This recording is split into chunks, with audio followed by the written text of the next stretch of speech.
Hello everybody and welcome back to my 9 hours, 9 persons, 9 doors voice acting let's play. Last time we were still trying to find Snake. We reunited it with everybody. Wow. So then 7, Ace, and Clover went through some door, and then the rest of us split off to go check out the Saturn keycard door and the Earth key door. And we found numbered doors beyond that, so there's just more to check out. Yay! So then we came back, and everyone was sad, and they said Snake died. So we went and checked it out, and he was exploded like the ninth man. And I don't know how, because there wasn't a numbered door. So the plot thickens. So we don't know what happened to him, unfortunately. I really hope it's a fake Snake because I really liked him. So, and it doesn't make sense why he would be exploded. So I don't know what's happening, but so yeah, that's that. Let's see what happens. The squeal of tortured metal made Junpei's teeth curl. It sounded like the noise a ghost would make. No matter how many times he heard it, he never got used to it. Every time it put him on edge. It didn't help that there was a girl nearby who looked far more like a ghost than a living human should. It was Clover. Poor Clover, her brother's dead. She sat on the edge of the bed, her head drooping listlessly onto her chest. Her eyes were blank and stared across the room at nothing. Her breathing was slow and mechanical. I mean, she's doing pretty good considering she saw, like, her brother's body decimated. Like, I would be completely, like, hysterical. So maybe they're not related. Maybe that's something. Aside from the rise and fall of her chest, she didn't move. Junpei felt as if even a nudge might cause her to shatter into 1,000 pieces. Snake was probably murdered. Chances are he was killed the same way the Ninth Man was. Seven lowered his voice, likely in an effort to keep Clover from hearing what he had to say. There were 4 other people in the room with Junpei and Seven. 4, 5, 6, 7. Okay. Ace, Santa, June, and Lotus. Seven looked at each one of them in turn and continued. It's pretty straightforward. Not that hard to figure out how they did it. How'd they? Oh, poor Snake. First, the killers got Snake to authenticate the red down to open door 3. Then they shoved him into it alone, and waited 9 seconds for the door to shut. Once that door shut, it was over for Snake, but he didn't give up. He probably knew it wouldn't do him any good, but he probably ran into the shower room looking for the dead. It was a small chance, but it wasn't like he had anything to lose. Oh. Unfortunately, it didn't work. The detonator's only deactivated if everyone who authenticated when they went in uses the dead. But then 81 seconds after he was shoved in, Kablooey! that happened. I see. So that's what you meant by killers, huh? You need at least 3 people to open one of the numbered doors, including Snake. It wouldn't open for Snake and a single killer. Ah. Exactly. That means we're looking at multiple perps here. Perps. Junpei crossed his arms and grunted. Well, just in case, I want to make sure. Let's say you're right. When do you think Snake was killed? We all split up to look for the parts of it for the Reds, I think. Right after that was when we noticed he was gone. Then that means none of us have alibis. We were all off searching the rooms we'd been assigned, looking for those parts. Oh, so he thinks it's one of them. I was thinking it was just like random people on the ship. That's possible. What if they're... Ah! Yeah, that means anybody could be a killer. Wait a minute! What are you talking about? June seemed shocked. How can you say one of us is a killer so casually? Well, not just one of us. If I'm right, then at least 2 of us are murderers. Why don't you calm down a bit, Seven? What are you going to gain by being so suspicious? That's what Zero wants, you know. What Zero wants? Exactly. This game was set up by Zero, wasn't it? Any game has a winner and a loser. Whoever makes it through door 9 is a winner, and those who don't are the losers. Zero is trying to make us fight against one another for that victory. Well, so there'd have to be at least 3 winners, because you need 3 people to get through a door. Then you're saying that Zero is trying to split us up by making us fight each other? Yes. That is why we can't let ourselves fall prey to suspicion. We have to trust one another and form a strong bond of friendship. Otherwise, we'll end up ensnared by Zero's manipulations. Then does that mean that the person who killed Snake... Yes, almost certainly Zero himself. If there's anyone we should doubt, it should be Zero. He masterminded this game and kidnapped all of us.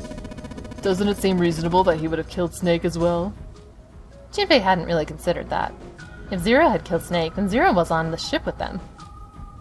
Was Zero still on the ship with them? Don't make me decide. I'm gonna say of course, but I don't know why. Like, I don't really have any evidence that says that. Because, I mean, he could just be watching from cameras, not necessarily here. Hee hee. Of course he was. That was obvious. Zero was somewhere on the ship, but Junpei had no idea where. Junpei mumbled to himself, lost in thought. Where could Zero be hiding? Under the bed. Suddenly, everyone went very quiet. The silence was cold and clammy, and Junpei could feel it crawling across his back and around his throat. Again, he heard the ghosting moaning noise. Moments later, a person who looked more like a ghost than a human appeared. Hello! It was Clover. She looked at the floor as she spoke, and her voice was a cold monotone. I think Zero is one of us. That's what I was gonna say. Da da da. Every human body in the room. Why would they specify that? Every human body in the room froze. The only sound was the muffled rustling of breath. Eyes darted from face to face. One of those faces was the face of their jailer. No, but who? Junpei. Said... well, that's possible. Huh? Like Clover said, Zero might be one of us. What are you saying, Junpei? Didn't you hear what Ace said? Exactly. I said we shouldn't suspect one another for no reason. No reason? I've got a great reason. And what's that? The bracelets. He held out his left arm. Why are the bombs in our bodies connected to the bracelets? We were all thinking Zero's hiding somewhere, watching us, right? If he's doing that, then he could just detonate the bombs by remote control if someone did something they weren't supposed to. It would be a lot more precise and a lot easier. But if that's the case, then why is the bomb set off by the detonator in the bracelet? Huh, you got a point. I'm not done. Try applying the same ideas to the nonary game. All the puzzles here run all by themselves. In other words, Zero doesn't have to be controlling them for the game to move forward. Why's that? Why would Zero bother to do something like that? I'm sorry. Junpei let the question hang in the air and looked at the others. It was Santa who answered. So let's say you and Clover are right. Zero's one of us. If that's the case, then it'd be really hard for him to keep track of all of us, or control anything remotely. That's why all the puzzles run by themselves. That's what you're getting at, right? Yeah. Junpei nodded. 7. When we were talking earlier, you said any one of us could be Snake's killer, right? Yeah, something like that. Alright, then I've got a question for you, Ace. He's suspecting Ace. You said something like Zero must be the one who killed Snake, right? Yeah, something like that. I can't think of any other explanation. So what do we get if we combine those two? They fit together pretty well, I think. Something like this. Whoever killed Snake equals Zero, which equals one of us. 7 and Ace's theories aren't mutually exclusive. They actually complement each other pretty well. At least they do if Zero is one of us. No one spoke. Their faces were grim, but Junpei wasn't sure if they believed him or not. Finally, Lotus spoke up. What were his motives? His motives? Yes. Isn't that pretty important? Why would Zero want to hide as one of us? I bet she's Zero. Oh. Well, that's because... Junpei choked. He hadn't thought of that, and he had to be honest with himself. He had no idea. I don't know. Lotus sighed. Oh, well, so much for making a persuasive argument, Junpei. In other words, he only had circumstantial evidence. I don't really think that's enough to go on, you know. Junpei was painfully aware of their eyes on him.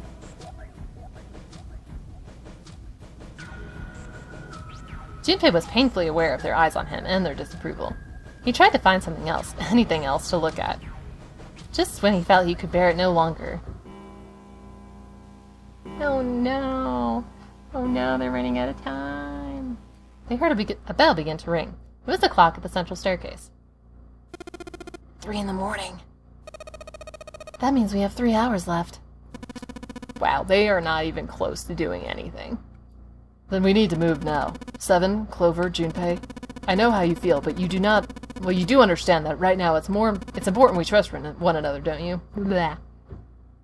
Junpei couldn't bring himself to respond. He swallowed the words he wanted to say inside. 7 and Clover remained similarly silent. Their eyes were looking at something somewhere else, very far away. We must go. We have very little time left.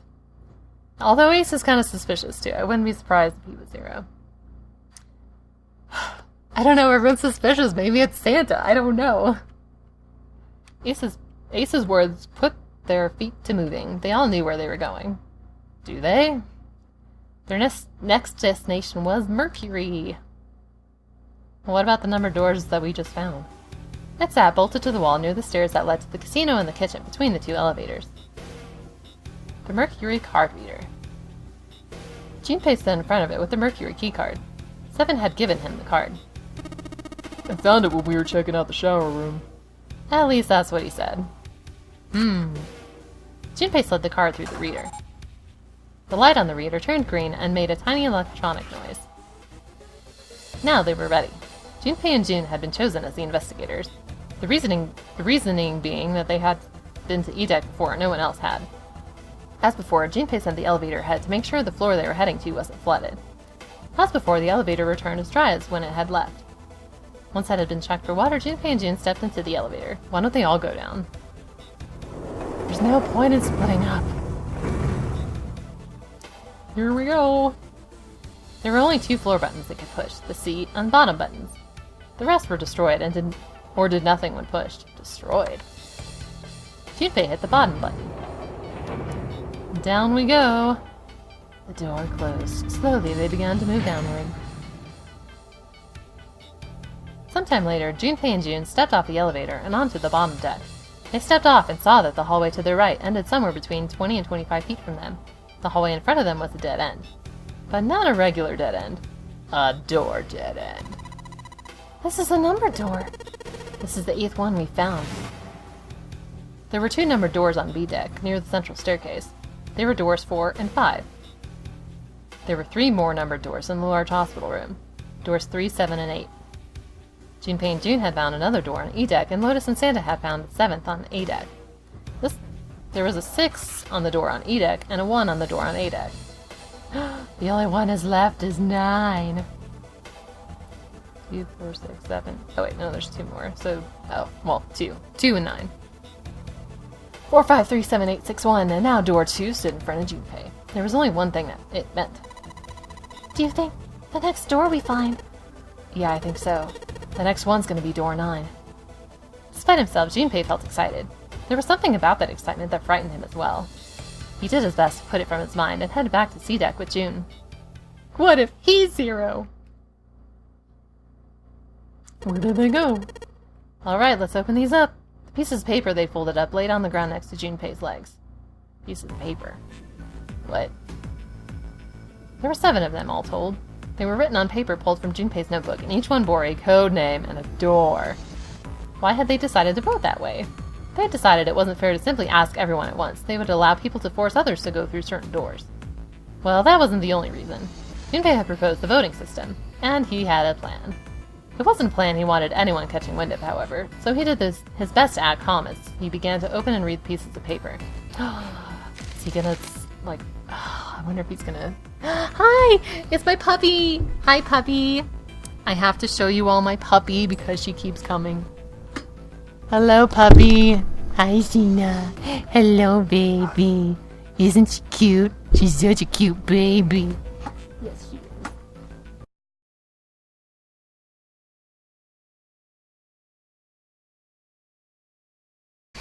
Isn't she precious? Okay, yeah, so I wonder if Junpei's gonna, rig this. I wonder. The first one read, Ace requests door 1. Wait, so did they request where they wanted to go? I don't know. Yes, I do. Would you like me to explain why? No, we don't have the time for that, sorry. Let's keep going. Okay. He opened the second one, next to Santa. He wants door 6. Yeah, that's what I wrote.